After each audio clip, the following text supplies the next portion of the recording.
Hello, welcome back. Thank you so much for being here. Today we're going to be ranking all of the blushes I tried in 2023. So before we get into it, I hope you'll consider subscribing to my channel before you leave. Give this video a thumbs up if you enjoy, and let's get into it. So I was going to do blush, bronzer, and highlight all in one video, but I tried 15 different blushes. So bronzer and highlight are going to have their very own video. And today we're just talking about blush.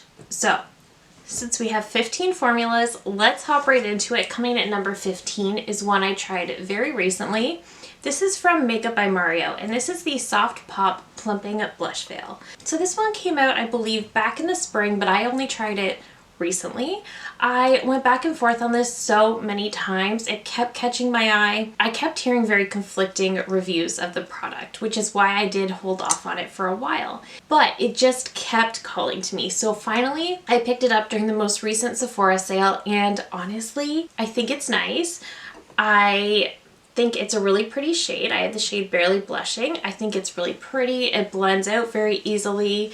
It feels nice on the skin. It's definitely very sheer, so if you don't like an overly pigmented cream blush, you might actually enjoy this. My problem with this is that for longevity's sake, this does not stick around. So when I did a try on of all of the makeup I bought during the Sephora sale, I did all my makeup and I felt like by the end of the video this was already kind of disappearing, and that's just not what I'm going for. So for that reason, this one is coming in at the very bottom. It's very pretty, it's very blendable, it's a really nice cream formula, but it does not stick around. So I found that this was much better when used as maybe a no makeup day or a base for a powder blush.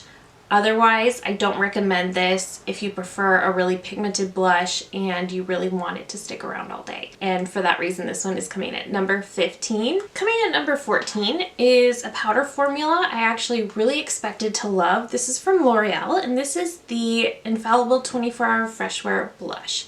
So I have the shade Confident Pink, and I think this shade might be part of the problem. I really love the bronzer in this formula. It is very, very soft and buttery to the touch. My problem with this is that it's actually too pigmented, so kind of the opposite. It is long wearing, but it is just so pigmented. I just barely did this and I got that much pigment.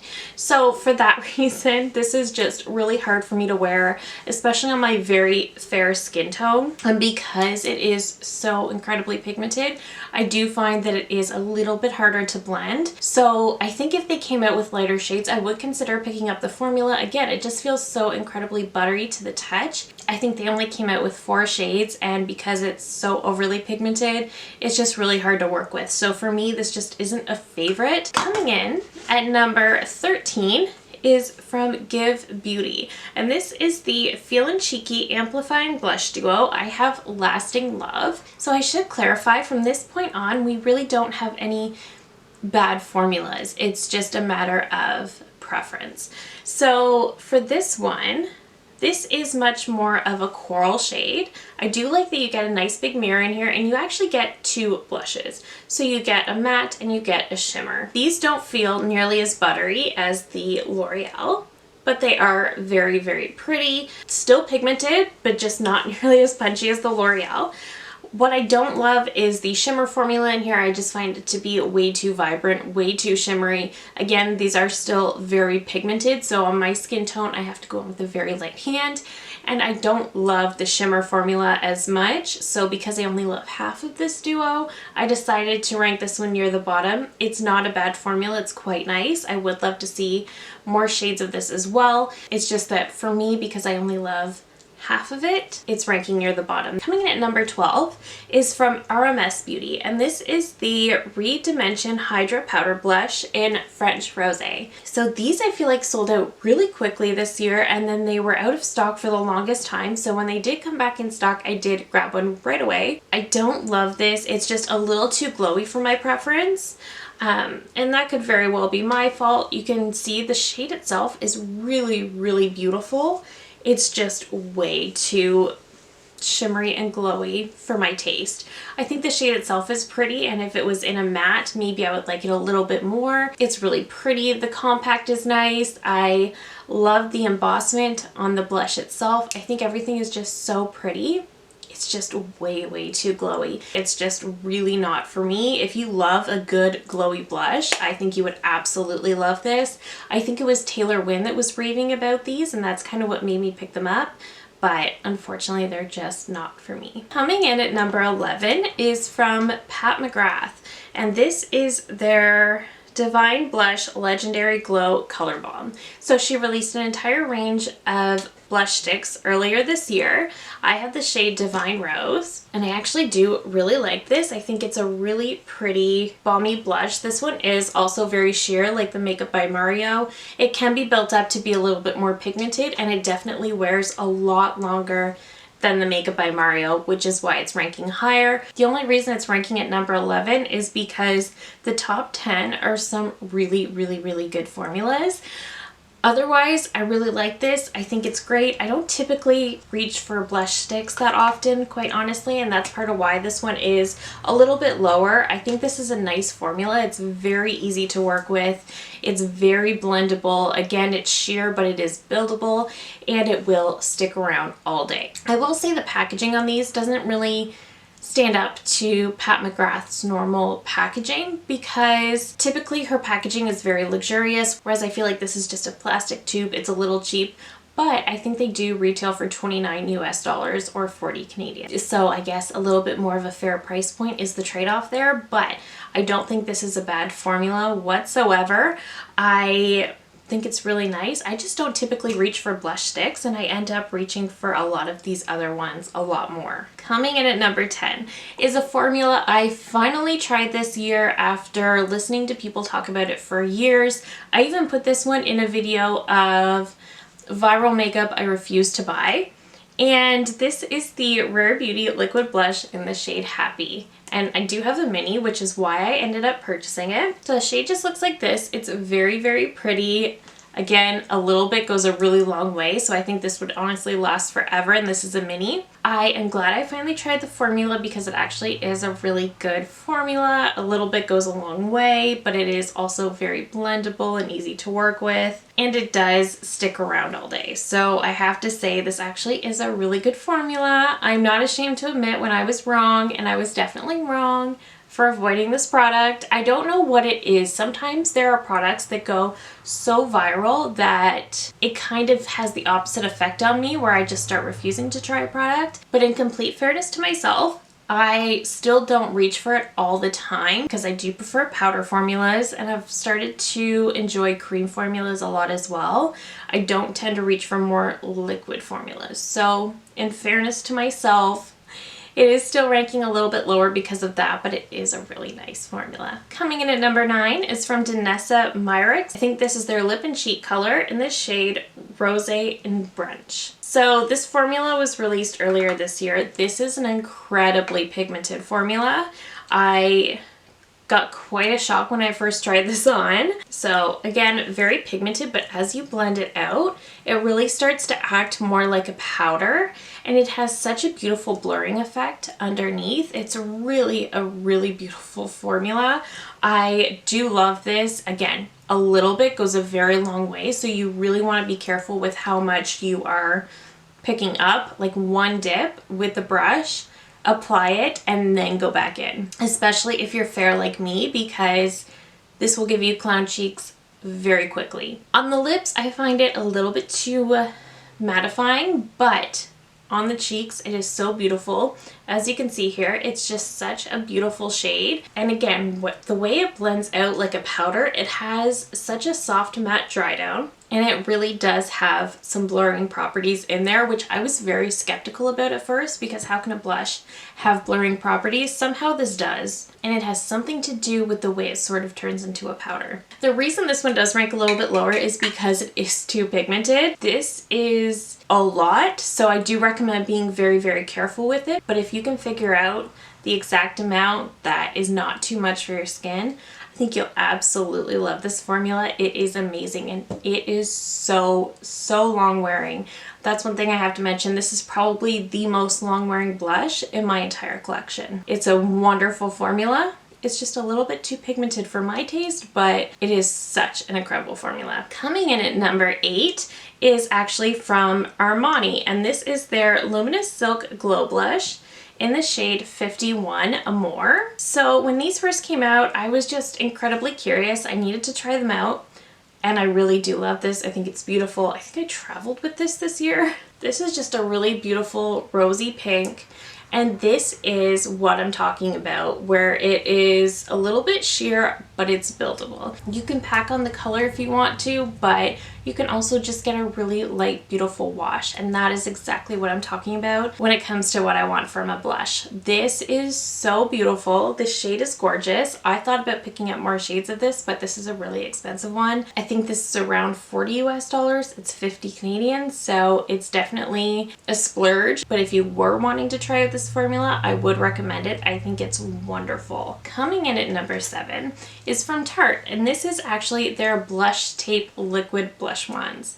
So I tried these this year. These were released as kind of a dupe to the Charlotte Tilbury Glow Wands, and I put these head to head with my Charlotte Tilbury, and I actually like these more. So this is in the shade Pink. So it's beautiful. You can see it definitely has a glow, but when you blend this out, it's a much more wearable glow. It's not as much of a punch as it's showing in the swatch. It looks very beautiful, much like the Charlotte Tilbury. These are a little bit more pigmented than Charlotte's in my opinion, and I find that the wear time is similar. These are a little less expensive, not by much, but a little less expensive. This is a mini, of course, because I did buy a set, but I think this is such a beautiful, easy to work with formula. It looks so beautiful on the cheeks, and again, even though it's very glowy, it's not too much. It's easy to blend out, lasts all day, all of the things I want from a blush. It does give a really beautiful, healthy glow, but it's a flattering kind of glow, you know, whereas I find the RMS glow really isn't that flattering. I find this one is. I think it just looks really, really beautiful. So I do highly recommend these if you're looking for a glowy liquid blush option. Coming in at number 6, Too Faced actually released some blushes this year. These are the Cloud Crush Blurring Blushes. I have the shade Candy Clouds. So I picked this shade up as a dupe for the Dior pink blush that everybody was losing their minds over, and it just looks like this. The packaging is beautiful. The blush is so pretty. I think we're finally out of this bright pink phase, but you can see the formula is beautiful. It's very soft. It blends out very, very well, and it also is a matte formula, and I just think it's so beautiful, so easy to work with. This is the type of formula that makes me want to pick up multiple shades. First of all, I do love the packaging. I think it's so cute. It does have a scent to it. I don't know what it is, but it's not unpleasant by any means. I do really, really love this formula, and I do want to pick up more shades. I think that says a lot about this formula. I do think they did a really great job with this, and because I would want to pick up more shades, that gives major points to the Too Faced formula. Coming in at number 5 is actually from Benefit. So they redid their box blushes, I think it was this year. If it wasn't this year, I tried them this year. Anyways, so I have 2 shades here. I have the shade Shelly and the shade Willa. So Shelly was like my go-to shade in the summertime because it's this beautiful peachy shade. It's got like a bit of a sheen to it, but it's so beautiful. Willa is absolutely beautiful. It does have a bit of a sheen to it as well, but it's gorgeous. I love the Benefit box blushes. They are just so easy to work with, so easy to blend out. I like that they redid their packaging so they're a little bit more shallow, so they're not as hard to get a brush in here. I think that definitely added value to their blushes in my opinion. Their range of shades is also impressive. I think they do such a great job with these, and these really surprised me. I really wasn't expecting to fall in love with this formula, but I did. Coming in at number 4 is a liquid formula I tried this year, and this is from Charlotte Tilbury, and this is her Matte Beauty Blush Wands. So she came out with 4 shades. I picked up 3, and I love these. So I like her glowy formula. I like the Tarte glowy formula a little bit more, but what really impressed me was these. And this is the shade Pink Pop.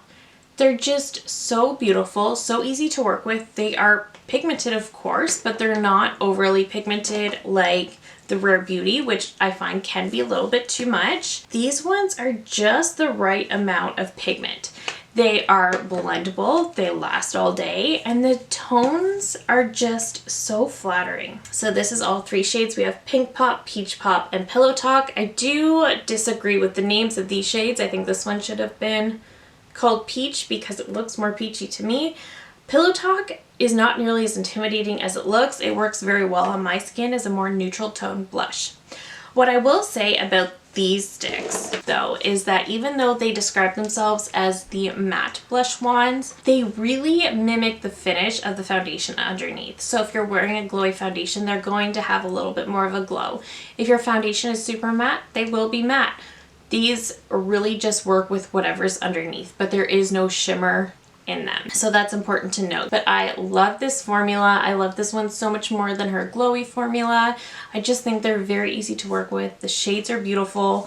I do not think you would need both of these. I would pick one or the other. Pillow Talk is a really, really great neutral option though. So I just wanted to mention that. I think these are absolutely stunning. I think she did a great job with these. Coming in at number 3 is also from Charlotte Tilbury, and this is one I tried very recently. This is the Lip and Cheek Glow in the shade Color of Dreams. So this is the shade, and I love this because this is a shade that goes with everything. It goes with every look. It's just very versatile. It's kind of the Pillow Talk, if you will, because it does suit everything. I really like this formula. I've heard people talk about this for so long, and for the longest time I wasn't interested because there was a really long time where I wasn't even a little bit interested in cream blushes, but I happened to get it in her mystery stocking this year. I tried it out and I've worn it so many times in the past few weeks. Absolutely love this formula. Definitely one of my favorite cream formulas I've ever tried. I just like how it is blendable, it's sheer, but it's buildable. It's very flattering, it's easy to blend. It looks beautiful on the cheeks. It can look very, very natural, but it can also just amp up your look so much. The tone is perfect. Charlotte Tilbury just gets it right when it comes to tones. She's a genius, in my opinion. So I really do love this formula. I know it's been around for years, but I've really come to love it. Coming in at number 2 is a powder blush that really surprised me this year. This is from ColourPop. This is the Pressed Powder Blush. I have the shade Swirled. So I tried this out maybe at the beginning of the year. I will say this is very softly pressed, so there is a lot of kick up with this. So you can see it's definitely on the lighter side. It's like a light pink, which I love. This shade is great for my skin tone because it's not too much, but it is buildable. But it looks so beautiful on the cheeks. Again, it's just really easy to work with. I use this so many times because it is more softly pressed. I actually thought I would hit pan on this at one point because I was using it so much. So I was really surprised when I didn't do that, but I really have enjoyed this formula. I really do love it. I will leave it out. I almost bought several more shades in this formula during the Black Friday sale, but I controlled myself. I just love how easy this is to work with. If you are looking for a powder blush that is easy to work with, that is buildable, not too pigmented, at an affordable price point, I would 1000% say get this because you'll really love it, and they have a really good shade range. It's just, I've loved this one. And coming in at number 1 is, strangely enough, a cream blush. So before the past, I would say 2 years, I wasn't a huge cream blush girl at all. And now I kind of split my time between creams and powders. I'm still not huge on the liquids, but creams and powders though, I split my time. And in the winter, I do find myself gravitating toward creams a little bit more. I do have dry skin, so cream can just be more comfortable. But this is the Rose Ink Lip and Cheek Color in the shade Delphine. This is so good. It just looks like this, and it is a bit of a stiffer formula. It's not quite as creamy as, say, the Danessa Myricks or the Charlotte Tilbury. The Charlotte Tilbury, I would say, is a little bit more, I would say, oily. The Danessa Myricks is almost a little bit more moussey. This one feels a little bit more stiff, but it is very long wearing. You can see it's also very pigmented, but not overly pigmented in the way that the Danessa Myricks is. It's able to blend out and sheer out very, very easily. I just think this formula is so beautiful. The shade Delphine is a beautiful peach. I wore this so much throughout the summer, so I really love this formula. Again, it is also very, very easy to blend, super easy to work with. I absolutely love this one. I like to apply this with the e.l.f. Putty Primer Applicator brush. That's my favorite for cream blushes in general. I just love the way it blends out. I love that I can build it, I can sheer it out. I like that it lasts all day long, and again, I love this shade in particular, but the formula overall is fabulous. And that is it. Those are the 15 blushes I tried in 2023. It was definitely a good year for blushes. Last year was definitely the year of bronzer. This year has been a blush year for sure. But that is it for me today. Let me know down below your favorite blush formula. I just love hearing from you guys so much. If you're new here, I hope you'll consider subscribing before you go. I do upload at least 3 new videos every single week. And that is it for me today. Thank you again so very much for watching, and I will see you in my next one. Bye!